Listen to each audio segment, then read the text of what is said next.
Good evening and good morning to all my viewers. If you're watching in the evening, it's good evening, and if you're watching in the morning, it is good morning. And I'm sure you all must be waiting for my third part of this series of God the Son. And I'm here with ready to give you the answer to your my mind question that I'm here to teach you.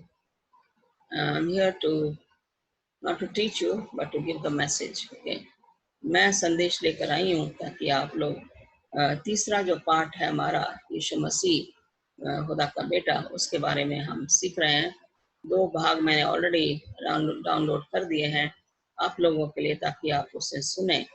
और I want to thank my viewers for supporting me in my ministry for God and supporting me by subscribing to my channel and also by liking and making comments. Thank you as you take part in this series.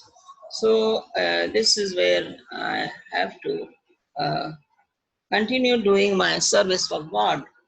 मुझे सेविकाई करनी है परमेश्वर के लिए और यही मेरा एक जरिया है जो मैंने कमिटमेंट जो खुदा से की है उसके द्वारा जो है मैं यहाँ पे हाजिर हूँ आपके सामने तीसरे भाग के लिए। तो आइए हम इसमें तीसरे भाग में जाएं और परमेश्वर के वचन को पढ़ें। परमेश्वर वेट कर रहा है कि कब हम उसके वचन को सुने और जब हम उसके वचन सुनते हैं तो हमें मन की शांति मिलती है। इसलिए जो है हम इसको सीखेंगे। तो आइए हम सब जो है आपका धन्यवाद करती हूँ। खुशामदीद, जय मसीह की। प्रे करेंगे छोटी सी।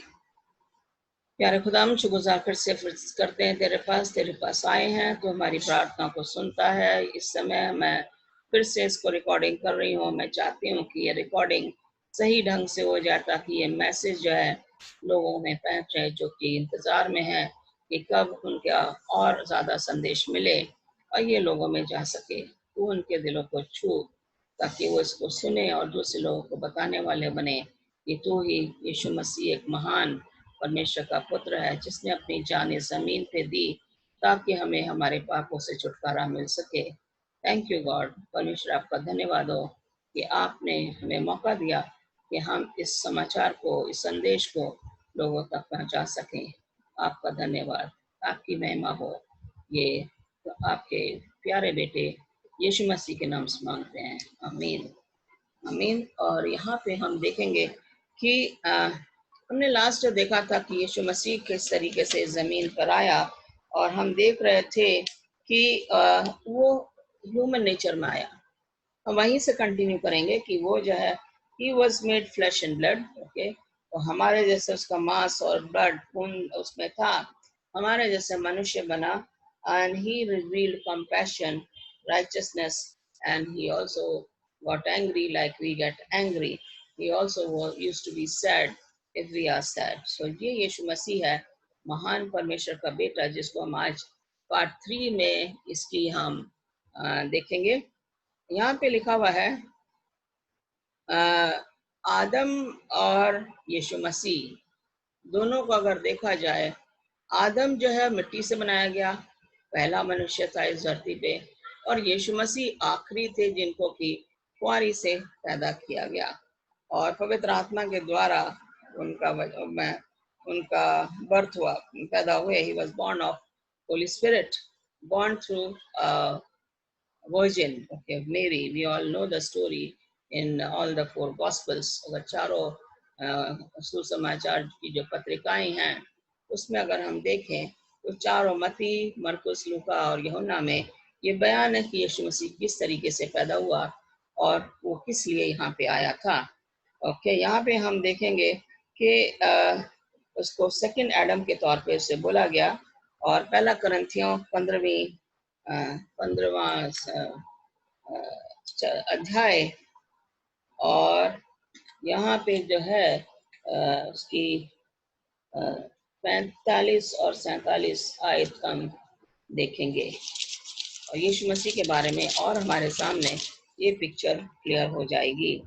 यहाँ पे लिखा हुआ है कि स्वाभाविक देह बोई जाती है और आत्मिक देह जी उठती है। ओके, आदम को पैदा किया गया और आत्मिक देह यीशु मसीह की थी। जबकि स्वाभाविक देह है तो आत्मिक देह भी है। अगर स्वाभाविक है तो आत्मिक देह भी है। ये मैंने 44वीं आयत पढ़ी। ऐसा ही लिखा भी है कि प्रथम मनुष्य अर्थात आदम जीवित प्राणी बना। आदम को जीवित प्राणी बनाया कैसे? मिट्टी से उसको बना के उसमें जीवन का सांस फूंका गया और अंतिम आदम जीवनदायक बना। ओके, उसने पाप किया आदम ने और जीवन देने वाला वो यीशु मसीह था। फिर प्रथम मनुष्य धरती से अर्थात मिट्टी का था। दूसरा मनुष्य स्वर्गीय है। दूसरा मनुष्य जाहिर करता है यीशु मसीह को। तो हम देखते हैं किस तरीके से जो है यहाँ पे यीशु मसीह के बारे में बताया गया है। इब्रानियों 4 और उसकी 15 में हम देखेंगे यहाँ पे कि कैसे उसको परीक्षा में वो डाला गया। जैसे हम लोग परीक्षा में हमारे पास आती है, हम घबरा जाते हैं। यीशु मसीह के ऊपर परीक्षा आई लेकिन वो घबराए नहीं। उन्होंने अपने पिता का सहारा लिया, क्योंकि हमारा एक ऐसा महायाजक है नहीं जो हमारी निर्बलताओं में हमारे साथ दुखी ना हो सके। और यहाँ पे बताया गया है 4:15, और तो भी निष्पाप निकला। वो हमारे समान परखा तो गया। He was tempted like us, but he was sinless. Okay. We are tempted, but we are sinners. That's the only difference between a sinner and Jesus Christ. हम लोग जो है हम निष्पाप नहीं निकलते, लेकिन यीशु मसीह परीक्षा में डाला गया और निष्पाप निकला। तो जब हम इसको देख रहे हैं तो बहुत जरूरी है कि हम जाने यीशु मसीह के ऊपर भी हमारे जैसे परीक्षाएं आई। ओके, तो यहाँ पे लिखा हुआ है he was tempted in our points, but he depended on divine power. Divine power क्या थी? परमेश्वर। हम देखते हैं कि रात के समय यीशु मसीह पूरी पूरी रात जो गतसमनी बाग में बिता देते थे, चेलों से दूर। रात के समय वो चेलों के साथ नहीं रहते थे। रात के समय वो अपने पिता के साथ होते थे और घुटनों के बल पूरी पूरी रात वो अपनी शक्ति प्राप्त करते थे पिता से। हम अगर 1 मिनट की प्रेयर और 2 मिनट की प्रेयर हो जाती है, हम बड़े रेस्टलेस हो जाते हैं। लेकिन यीशु मसीह के साथ ऐसा नहीं था, क्योंकि वो आत्मिक तौर पे परमेश्वर से शक्ति लेते थे पूरी रात बिताने के लिए। हम जानते हैं कि अगर हम भी ऐसा करेंगे तो हमारे को भी वही शक्ति मिलेगी। तो यहाँ पे है कि necessity for coming, necessity for Christ taking human nature. क्यों उसने मनुष्य का रूप धारण किया? ओके, जकरिया 6:13 में जाएंगे और हम देखेंगे यहाँ पे क्या लिखा हुआ है। क्या उसको जरूरत पड़ी उसके लिए कि उसने कौन सा रूप धारण किया? जकरिया 6:13 में यहाँ पे यहाँ पे जो है 6:13 में जाएंगे। यहाँ पे इस तरीके से लिखा हुआ है, वही यहोवा के मंदिर को बनाएगा और वही महिमा पाएगा और अपने सिंहासन में विराजमान होके प्रभुता रहेगी और प्रभुता करेगा। उसके सिंहासन के पास एक याजक भी रहेगा और दोनों के बीच मेल की सम्मति रहेगी। ओके, यीशु मसीह यहोवा के सिंहासन पे बैठा और दोनों में सम्मति है। तो यहाँ पे जो है एक महायाजक के तौर पे यीशु मसीह जो है वो आया। दूसरा जो पॉइंट इसमें मैं जो है कि वो उसने दया दिखाई, to show us compassion and to the ignorant people. और जो रास्ते से भटक गए थे उनको उसने अपनी दया दिखाई। तो यहाँ पे अगर देखें इब्रानियों 5:2 में, तो पिक्चर और क्लियर हो जाती है यीशु मसीह के बारे में। इब्रानियों 5:2 और यहाँ पे इस तरीके से लिखा है, और वह अज्ञानों और भूले भटकों के साथ नरमी से व्यवहार कर सकता है। ये कौन? सिर्फ यीशु मसीह ऐसा कर सकते हैं, इसलिए कि वह आप भी निर्बलता में घिरा है।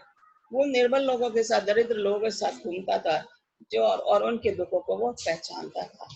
हमारा भी वही है कि हमें भी लोगों के दुखों को पहचाना, उनकी सहायता करनी है।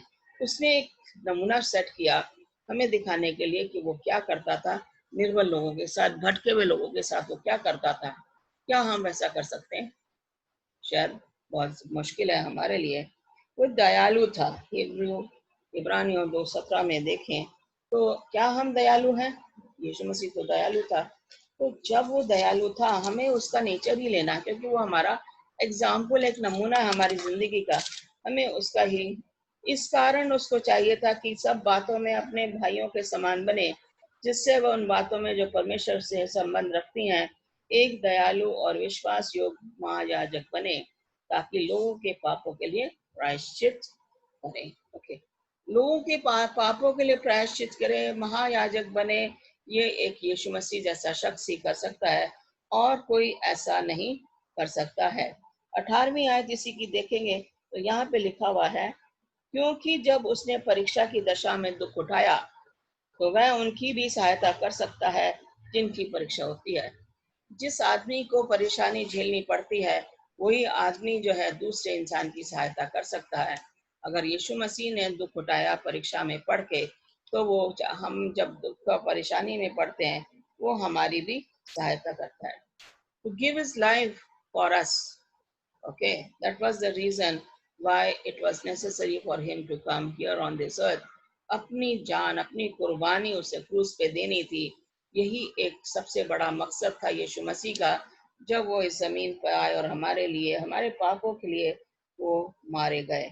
तो यहाँ पे कह रहे हैं कि हिब्रूज इब्रानियों 12:2 और 3 में जाएंगे कि एक नमूने के तौर पे यीशु मसीह ने इस जमीन पे अपनी जिंदगी जी, और उसने कहा मेरे बाद भी तुम ऐसा ही करते रहो। तो 12:3 में जाएंगे इब्रानियों, और यहाँ देखेंगे पौलुस हमें क्या बताने की कोशिश कर रहा है। 12:2 और 3 यहाँ लिखा हुआ है, और विश्वास के कर्ता सिद्ध करने वाले यीशु की ओर ताकते रहे। विश्वास, जिसने उस आनंद के लिए जो उसके आगे धरा था, लज्जा को कुछ चिंता न करके क्रूस का दुख सहा और परमेश्वर के सिंहासन की दाहिनी ओर जाके बैठ गया। कौन? यीशु मसीह की ओर हम लोग ताकते हैं, क्योंकि वो जो हम विश्वासी हैं और उसने अपने पापों, हमारे पापों के लिए अपनी जान दी है। इसलिए उस पर ध्यान करो जिसने अपने विरोध में पापियों का इतना विरोध सह लिया कि तुम निराश होकर साहस न छोड़ दो। मेरे पास एक लड़की है जो कि आज भी उसका मैसेज आया मेरे पास, और वो कह रही आंटी मैं क्या करूं, मैं बहुत ज़्यादा दुख सहते सहते मैं थक गई हूँ। और वो एक हिंदू लड़की है, और मैंने उसको बताया कि आपको चिंता करने की कोई ज़रूरत नहीं है। यीशु मसीह ने कहा है I will not leave you not forsake you, मैं ना तुम्हें छोड़ूंगा ना त्याग करूंगा। तुमने अगर इतने दुख सहे हैं अपनी फैमिली से, परिवार से, अपने भाई से, अपने डैडी से, केवल उसकी मम्मी उसके साथ रहती है, लेकिन बाकी जो फैमिली मेंबर्स हैं वो उसको पसंद नहीं करते हैं और उसको ताड़ना देते रहते हैं, उसको मारते भी हैं, पीटते भी, गालियां भी देते हैं। लेकिन वो कह रही है अब मैं बहुत थक गई हूँ। मैंने उसको फिर हिम्मत दी, मैंने कहा नहीं हिम्मत मत हारो, मैं तुम्हारे साथ हूँ, आंटी आप ही मेरा साथ देते हो। तो ये है कि हम चाहे कुछ भी ना करें, उस घर की लड़की के घर में जा नहीं सकती। एक बार मैं गई थी, क्योंकि अगर मैं जाऊंगी तो वो लोग उसको दोबारा मारेंगे, इसलिए मैं उसके घर नहीं जा सकती। लेकिन मैं चाहती हूँ कि ऐसे लोगों को जो है हिम्मत की जरूरत है, आपसे और मेरे से। जब वो मुझसे बात कर लेती है, उसको तसल्ली हो जाती है, फिर वो अपने नए सिरे से फिर से प्रार्थना में लग जाती है। तो ऐसे लोगों के लिए हमें प्रार्थना करनी चाहिए। यीशु मसीह के 2 नेचर थे, और यहाँ पे बताया गया Christ born of human nature, एक उसका मनुष्य के भेष में वो पैदा हुआ। born of a woman, फिलिपियों 2:6 और 7 में लिखा हुआ है, कुंवारी से पैदा हुआ। एंड जॉन, यूहन्ना 1:14, John 1:14, he became flesh and dwelt among us। वो हमारे जैसे और हमारे ही बीच में वो रहा। हमारे जैसे उसका नेचर था, हमारी जैसे उसकी बॉडी थी, और जैसे हमारी शक्ल है वैसे उसकी भी शक्ल थी। इसी तरीके से वो यहाँ पे पैदा हुआ। उसको जो है ह्यूमन नेचर था उसका, लेकिन क्या था? सन ऑफ गॉड, परमेश्वर का पुत्र। उसका वो टाइटल नहीं चेंज हुआ, चाहे वो मसीह ही मनुष्य नेचर में आ जाए। ओके, तो यहाँ पे दिया गया है जॉन, यूहन्ना 3:13 में हम देखेंगे कि क्या हमें बताया गया है। यूहन्ना 3:13, यहाँ पे इस तरीके से लिखा है, कोई स्वर्ग पर नहीं चढ़ा, केवल वही जो स्वर्ग से उतरा, अर्थात मनुष्य का पुत्र। ओके, वही चढ़ा, क्यों उसने कुर्बानी दी? ताकि आपको और मुझे अपने खून से उसने खरीदा है, ताकि हमें सच्चाई का मार्ग मिलता रहे। At the crucifixion his human nature died. जो मनुष्य का नेचर था वो मर जाता है। His human nature died and not his deity. Okay, जो उसका डिवाइन दिव्य उसकी जो नेचर था वो नहीं। और that would have been impossible, वो तो मर ही नहीं सकता क्योंकि वो दिव्य था। और इस तरीके से वो तीसरे दिन जिंदा भी हुआ क्योंकि वो दिव्य था। आसमान मनुष्य के तौर पे वो मरा, लेकिन खुदा के बेटे के तौर पे वो जिंदा हुआ। यहाँ पे हम देख रहे हैं कि दूसरा पत्रस 1:4 में अगर हम देखें कि उसकी क्या जरूरत थी यहाँ पे आने की। दूसरा पत्रस उसका 1:4, यहाँ पे इस तरीके से लिखा है, जिनके द्वारा उसने हमें बहुमूल्य और बहुत ही बड़ी प्रतिज्ञाएं दी है, ताकि इनके द्वारा तुम उस सड़ाहट से दूर छूट गए जो संसार में बुरी अभिलाषाओं से होती हैं, ईश्वरीय स्वभाव के सहभागी बन सको, संभागी बन सको। यहाँ पे कह रहा है कि हमें बुरी बातों से बच के परमेश्वर की बातों में ज्यादा ध्यान देने की जरूरत है। यीशु मसीह दुनिया में रहे, दुनिया में होके नहीं रहे। यीशु मसीह चेलों के बीच में रहे, लेकिन जब उनको प्रार्थना करनी होती थी तो वो अलग हट जाते थे। तो जब ये है जो कि वो हमें बताने की कोशिश कर रहा है। हम जाएंगे फिलिपियों 2:6-8 में और यहाँ देखेंगे कि क्या पौलुस हमें बताने की कोशिश कर रहा है। फिलिपियों उसका दूसरा अध्याय और 6-8, जिसने परमेश्वर के स्वरूप में होकर भी परमेश्वर के तुल्य होने का अपने वश में रखने की वस्तु न समझा। ओके, परमेश्वर के स्वरूप में होकर भी परमेश्वर के तुल्य होने को अपने वश में रखने की वस्तु ना समझा, जिसने वरन अपने आप को ऐसा शून्य कर दिया, उसने अपने आप को जीरो बना दिया और दास का रूप धारण किया, मनुष्य की समानता में हो गया। ये है उसका नेचर। ओके, 6-8, और मनुष्य के रूप में प्रकट होकर अपने आप को दीन किया, यहाँ तक कि आज्ञाकारी रहा कि मृत्यु, क्रूस की मृत्यु भी सही, आज्ञाकारी रहा मृत्यु तक, मनुष्य बना, लेकिन वो जो है उसने अपने पिता का पुत्र होने का उसने फायदा नहीं उठाया, जो इसलिए जो है वो उसने मौत पे विजय पाई। तो हम देखते हैं यूहन्ना 5:19 में, यहाँ पे पौलुस, यहाँ पे यूहन्ना हमें क्या बताने की कोशिश कर रहा है। 5:19 में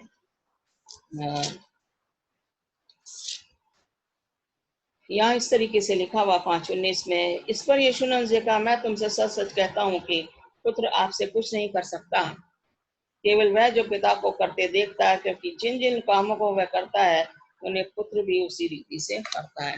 आप ह्यूमन नेचर ले लीजिए, अगर लड़का है तो वो अपने पिता को कॉपी करेगा और लड़की है तो वो अपनी माँ को कॉपी करेगी।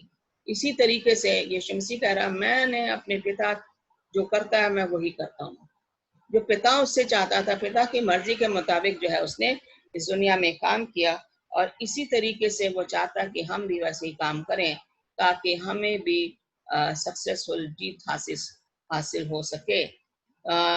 साम 610 भजन 110:4 में लिखा है कि वो क्या था, क्राइस्ट एक हाई प्रीस्ट था, महायाजक के तौर पे, और प्रीस्ट का काम है लोगों को यीशु मसीह के पास लाना, ईश्वर के पास लाना। Priest was to reconcile worshippers to God. इब्रानियों 5:1-4 में देखेंगे। फिर से हम इस पुस्तक में जाएंगे, 4 और 1, इसलिए जबकि उसके विश्राम में प्रवेश करने की प्रतिज्ञा तब तक है, तो हमें डरना चाहिए, ऐसा ना हो कि तुम में से कोई जन उससे वंचित रहना चाहिए। हमें परमेश्वर से डरना चाहिए, और इसका जो है क्योंकि हर एक महायाजक मनुष्य में से लिया जाता है। ओके, यीशु मसीह भी हमारे जैसे मनुष्य बना और महायाजक मनुष्य में से लिया जाता है। आप देखते हैं कि चर्च में प्रीस्ट होता है, जिसको याजक का काम करना होता है, वो मनुष्य ही होता है, लेकिन वो परमेश्वर जो चाहता है वो उसको करना चाहिए। करता है और मनुष्य ही के लिए उन बातों के विषय में जो परमेश्वर से संबंध रखती हैं ठहराया जाता है। भेंट और पाप बलि चढ़ाया करे। महायाजक का काम है पाप और भेंट बलि वो चढ़ानी। जो भी लोग लाते हैं दान या ऑफरिंग लाते हैं वो परमेश्वर के सामने रख के उसके संबंध में उसको भेंट चढ़ानी चाहिए। चौथी आयत में लिखा हुआ है, यह आदर का पद कोई आप नहीं लेता। कौन सा आदर का पद? महायाजक का पद कोई आप नहीं लेता है। ये कह रहा है ये आदर का पद कोई आप नहीं लेता, लेकिन जब तक कि हारून के समान परमेश्वर की ओर से ना ठहराया जाए। जो भी लोग यहाँ पे याजक का काम करते हैं वो परमेश्वर की मर्जी से उन्हें याजक बनाया गया है। तो उसमें यहाँ पे जो है हम देख रहे हैं कि यीशु मसीह को ये औहदा मिला कि वो महायाजक का काम करें। तो हिब्रूस इब्रानियों 2:17 में हम जाएंगे इसी की पुस्तक में, और यहाँ पे इस तरीके से लिखा है 2:17 में, इस कारण उसको चाहिए था कि सब बातों में अपने भाइयों के समान बने, जिनसे वह उन बातों में जो परमेश्वर से संबंध रखती हैं एक दयालु विश्वास योग्य महायाजक बने, ताकि लोगों के पापों के लिए प्रायश्चित हो सके। ये आज भी हम पे लागू होता है। जो याजक बनते हैं उनका काम है कि परमेश्वर के जैसे रहें। यीशु मसीह जो महायाजक जो आसमान में बना है उसके लिए प्रायश्चित करें। हम आते हैं, हम पादरी साहब ये हो गया हमारे लिए प्रार्थना कर दो, तो हम सच्चे मन से आते हैं। पादरी का भी ये हक है कि वो भी उसी तरीके से लोगों के लिए उनकी हिम्मत बनाए, उनके लिए प्रार्थना करें ताकि लोगों को तसल्ली हो जाती है। हम आपस में घर में प्रार्थना करते हैं, लेकिन हमारे को यह है कि अगर हमारा याजक या हमारा पादरी हमारे लिए प्रार्थना करेगा तो हमें तसल्ली हो जाती है। यीशु मसीह जो है महायाजक बन के आसमान में उठा लिया गया, वहां पे वो आपके और मेरे लिए बिचौलिया का काम कर रहा है। उसको he serving as a mediator between you and God, between me and my God. So that is the only privilege and honor that given to Jesus Christ because he died on the cross and was resurrected. If Jesus did not rise, then we also would. Once we die, we would not be resurrected. यीशु मसीह जिंदा हुए, तीसरे दिन पुनरुत्थान हुआ। अगर वो जिंदा नहीं होते तो हम भी जिंदा नहीं होते मरने के बाद। लेकिन ये जाहिर होता है मूसा और इलाइजा के नमूने से। मूसा जब मरा तो उसको आसमान पे उठा लिया गया। एलिया को जो है जिंदा ही आसमान पे उठा लिया गया। यहाँ पर हम जानते हैं स्टोरी राजा के पुस्तक में, पहला राजा दूसरे राजा में, कैसे उसके आसमान पर उठा लिया गया। तो हम देखते हैं कि यहाँ पे जो लोग हैं, वो लोग जो मसीह में मर जाएंगे तो मूसा को जाहिर करते हैं, वो उनका पुनरुत्थान होगा ताकि उन्हें आसमान पे उठाया जाए। और एलिया उन लोगों को जाहिर करता है कि हम लोग जिंदा हैं, रास्तबाज हैं, पवित्र हैं और पाप से हम बच गए हैं, हमारा प्रायश्चित हो गया है और यीशु मसीह हमें जिंदा ही आसमान पे ले जाएगा। आइए आपका और मेरा महायाजक यीशु मसीह आसमान में अपने पिता से हमारे लिए जो है बिचौलियों का काम कर रहा है ताकि हमें मुक्ति मिले और हम जो है ठीक वो उस रास्ते पर चलें, रास्ते से भटके ना। आपकी और मेरी यही प्रार्थना है। खुदा आपको बरकत दे और आशीष दे। छोटी सी प्रार्थना करूंगी। प्यारे खुदावन, एक बार फिर से तेरे पास आती हूँ, तेरा धन्यवाद देती हूँ इस वचन को लोगों तक पहुँचाने के लिए। तू ही एक ऐसा सहायक है जो कि मेरी हर पल पल पे मेरी सहायता करता है। ये मैं चाहती हूँ कि तू लोगों के मन को छू, उनको ताकि वो इस मैसेज को सुने और अपने आप को जो है एक नमूने के तौर पे लोगों पे जाहिर कर सकें और मसीह का नमूना लेने वाले बने। इसी प्रार्थना के साथ मैं अपने आप को तेरे हाथ में सौंपती हूँ। जो कुछ भी मैं करूँ तेरी मर्जी के मुताबिक करने वाली बनूँ। मेरी इस छोटी सी विनती को सुन और ग्रहण कर। तेरे प्यारे बेटे यीशु मसीह के नाम से मांगती हूँ, आमीन, आमीन।